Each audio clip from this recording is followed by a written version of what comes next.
Chapter number 8, exercise number 8.1।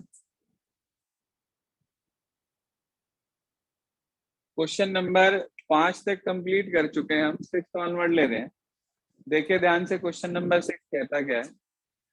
कह रहा है diagonal AC of parallelogram ABCD bisects angle A, show that it also bisects angle C, और ABCD को हमें rhombus दिखाना है।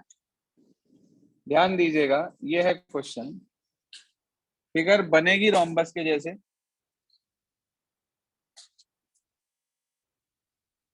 लेकिन वो रोम्बस है नहीं।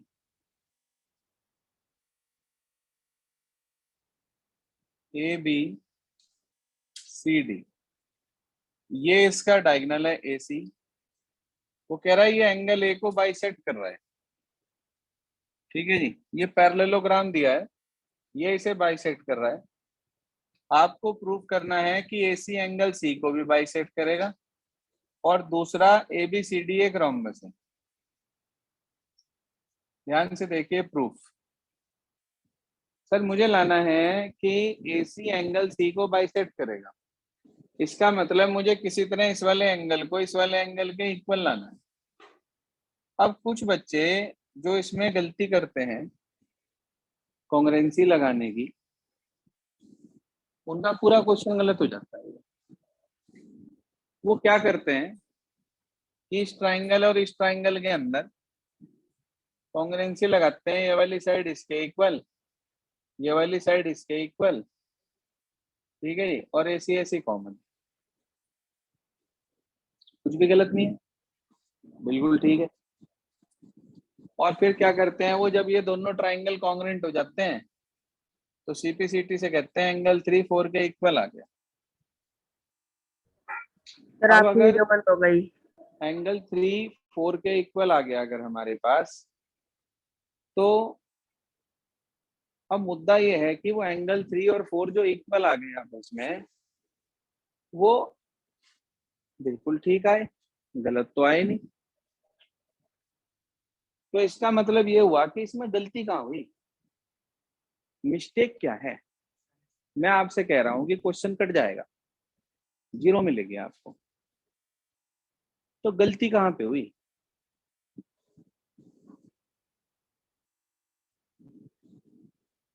भाई हमने सिंपल कॉन्ग्रुएंसी लगाई, ABCD के इक्वल, BCAD के equal, opposite sides of parallelogram are equal, AC AC common, दोनों ट्राइंगल कॉन्ग्रुएंट, एंगल 3 4 के equal with the help of CPCT। गलती कहाँ हुई, कौन पकड़ सकता है गलती। गलती तो है, एक एडजेसेंट साइड निकालनी। नहीं एडजेसेंट साइड तो बाद का मुद्दा है, रोम्बस दिखाने का मुद्दा जो है वो तो बाद का है। पहले तो हम ये प्रूव कर रहे हैं कि AC बाइसेक्ट एंगल C, मतलब एंगल 3 को 4 के इक्वल लाना था। मैंने सीधे साधे शब्दों में कॉन्ग्रुएंसी लगाई, 3 को 4 के इक्वल ले आया with the help of CPCT। मगर मैं खुद कह रहा हूं कि ये गलत है। जी, एंगल A और एंगल C को इक्वल लाना होगा, इक्वल तो ये है ही, पैरेललोग्राम है, A और C तो इक्वल है, इसमें क्या लाना होगा। A और C को इक्वल नहीं लाना, 3 और 4 को इक्वल लाना है, तभी तो AC बाइसेक्ट करेगी एंगल C को। सर एंगल 1 एंगल 2 के इक्वल है। एंगल 1 एंगल 2 के इक्वल है, हाँ बिल्कुल ठीक बात है, एंगल 1 2 के इक्वल है। मैं कब मना कर रहा हूँ, मैं तो कह रहा हूँ 1 2 के इक्वल है। मैं ये कह रहा हूँ कि CPCT से मैं कह रहा हूँ कि एंगल 3 4 के इक्वल आ गया, इसमें गलती क्या है या ठीक है। हाँ जी, देखो मैं आपको जो समझा एंगल रहा गलती बाइसेक्ट क्या है। होते हैं सर वो इक्वल होते हैं। बाइसेक्ट होते हैं, इक्वल होते हैं, वही तो कह रहा हूँ, इक्वल होते हैं, हमें प्रूव करना ना इक्वल है। गलती क्या है वो समझा रहा हूँ आपको, उसे बहुत ध्यान से समझो। गलती है CPCT के अंदर, सीपीसीटी का मतलब क्या होता है? Corresponding parts of congruent triangles. Sir आपने ये वाली साइड इसके इक्वल ली, तो इस साइड के साथ जो एंगल 1 बन रहा है वो उस साइड के साथ बने हुए एंगल 4 के इक्वल होगा।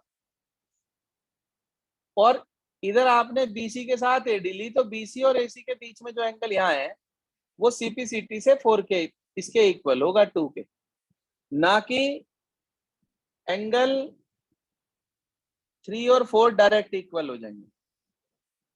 अगर आपने गलती से भी सीपीसीटी से 3, 4 के इक्वल लिख दिया ना, तो आपको 2 अंडे मिलेंगे इनाम स्वरूप, जिसका आप चाहे आमलेट बनाओ, चाहे आप भुर्जी बनाओ, चाहे हाफ फ्राई, चाहे कच्चे खा लो, तुम्हारी मर्जी, दूध में डाल के, है कि नहीं?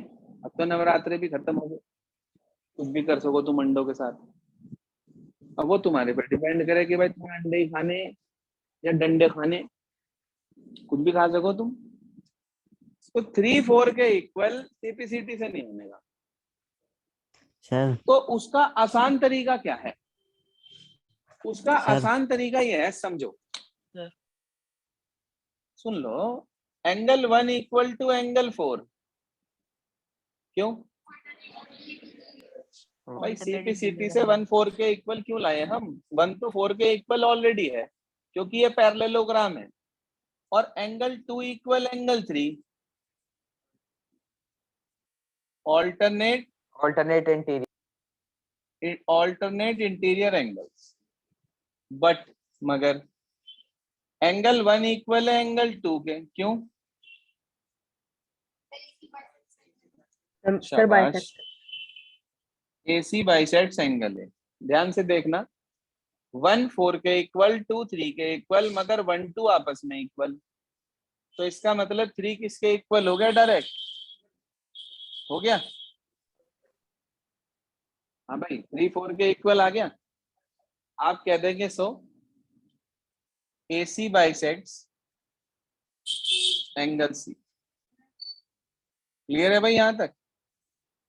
या आपके पास यस सर। या आपके पास पहला पार्ट आ गया? कोई परेशानी, दिक्कत? No sir. अब इसके बाद अगला फंडामेंटल हमारे पास ये है इसके अंदर कि हमें इस पर्टिकुलर फिगर को रोम्बस दिखाना है। मेरे बच्चे, अगर हमें इसे रोम्बस दिखाना है तो रोम्बस दिखाने के लिए 2 बातें दिखानी होती हैं। क्या क्या? सर पैरेललोग्राम और and adjacent it is side a का इक्वल। parallelogram and adjacent. एक तो इसे हमें दिखाना पैरेललोग्राम, दूसरा हमें दिखाना है कि इसका कोई भी एक पेयर एडजेसेंट साइड का आपस में इक्वल होगा। Yes sir. दो बातें हमें इसके अंदर ये दिखानी होती हैं। भाई पैरेललोग्राम तो ये पहले से ही है, मुद्दा सिर्फ ये रह गया कि हमें इसका एक पेयर एडजेसेंट साइड का इक्वल लाना है। अब वो कैसे आएगा, उसका क्या तरीका है, वो समझ लो ध्यान से। आपने अभी अभी ये बताया मुझे, देखे ध्यान से नाउ, कि भाई ये AC जो है इसे भी बाइसेक्ट कर रहा, इसे भी बाइसेक्ट कर रहा। पक्की बात है? या तो आप ऐसे ले लो कि एंगल A एंगल C के इक्वल, बाइसेक्ट कर दें, डिवाइड बाय 2 कर दें, इसका आधा 1 इसका आधा 3, तो 1 3 के इक्वल आ जाएगा। जैसे ही 1 3 के इक्वल आया, इट वन सामने वाली साइड इक्वल हो जाएंगी, क्योंकि आपने पढ़ रखा है कि in a triangle side opposite to equal angles are also, 7वें चैप्टर में पढ़ा था। तो 2 तरीके हैं, एक तरीका तो ये हो गया पूरे पूरे एंगल इक्वल लेके डिवाइड बाय 2 कर लो, इसके आधे को 1 उसके आधे को 3 लिख लो और अपना पर्पस सॉल्व हो जाएगा। दूसरा तरीका ये भी तो हो सकता है, एंगल 1 इक्वल टू एंगल 4, क्यों? Also angle 3 equal to angle 4,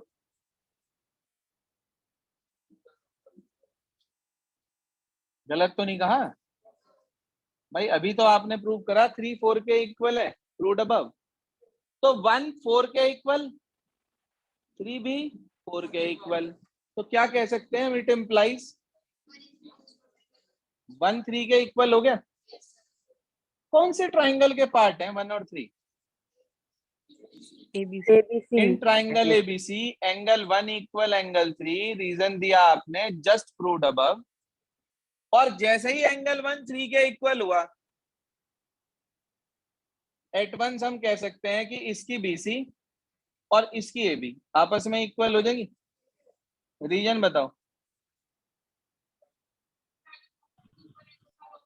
side opposite to equal angles are also equal. Also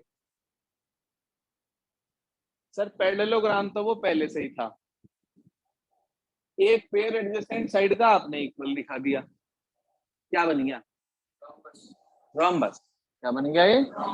rhombus. तो आप कहेंगे Rhombus. since ABCD is a parallelogram in which one pair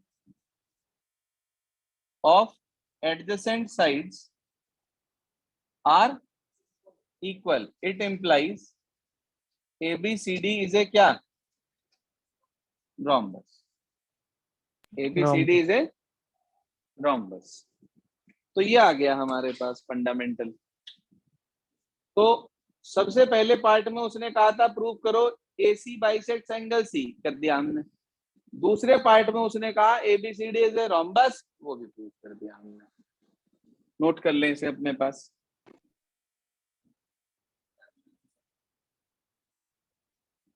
इसके बाद अगला क्वेश्चन आ जाता है हमारे पास, क्वेश्चन नंबर 7। देखिए अब समझिए ध्यान से, मैं कराऊंगा नहीं, सिर्फ समझाऊंगा आपको, करेंगे आप लोग खुद ट्राई। कह रहा ABCD एक रोम्बस है। अच्छा, show that diagonal AC bisect angle A angle C और BD bisect angle B angle D। पहले हम एक हिस्से की बात करेंगे सिर्फ, दूसरे की तो हम बाद में बात करेंगे। हमने एक रोम्बस बना लिया ABCD। रोम्बस मींस चारों साइडें इक्वल, ठीक है जी, ये इसकी प्रॉपर्टी होती है। उसने कहा प्रूव करिए AC bisect angle A as well as angle C। मतलब हमें किसी तरह से इस एंगल को इसके इक्वल और इस एंगल को इसके इक्वल लाना है, यानी कि हमें एंगल 1 को 2 के और एंगल 3 को 4 के इक्वल लाना है। अब कुछ बच्चे इसके अंदर गड़बड़ कर जाते हैं, वही कॉन्ग्रुएंसी वाली। वो कहते हैं कि AB इक्वल है CD के, BC इक्वल है AD के, AC कॉमन है, तो वो ट्रिपल एस से दोनों को कॉन्ग्रुएंट कहते हैं, और CPCT से 1 2 के इक्वल 3 4 के इक्वल ले आते हैं। गलत, 0 मिलेगी। हाँ, अगर आप कॉन्ग्रुएंसी ठीक लगा देते हो, इसमें लग सकती है ठीक कॉन्ग्रुएंसी भी, क्योंकि ये रोम्बस है, सारी साइडें इक्वल है। मैं कहूं AB इक्वल है AD के, BC इक्वल है CD के, और AC कॉमन है। लगी ध्यान से देखो, अब भी ट्रिपल ऐसी और तब भी ट्रिपल ऐसी, लेकिन फर्क क्या था? फर्क पड़ा CPCT वाले पार्ट्स पे। हमने AB के साथ AD ली और BC के साथ CD ली, तो 1 के साथ 2 आएगा, 3 के साथ 4 आएगा CPCT से। अब बिल्कुल परफेक्ट कॉन्ग्रुएंसी लगेगी और ये क्वेश्चन सॉल्व हो जाएगा। नहीं समझे बात में?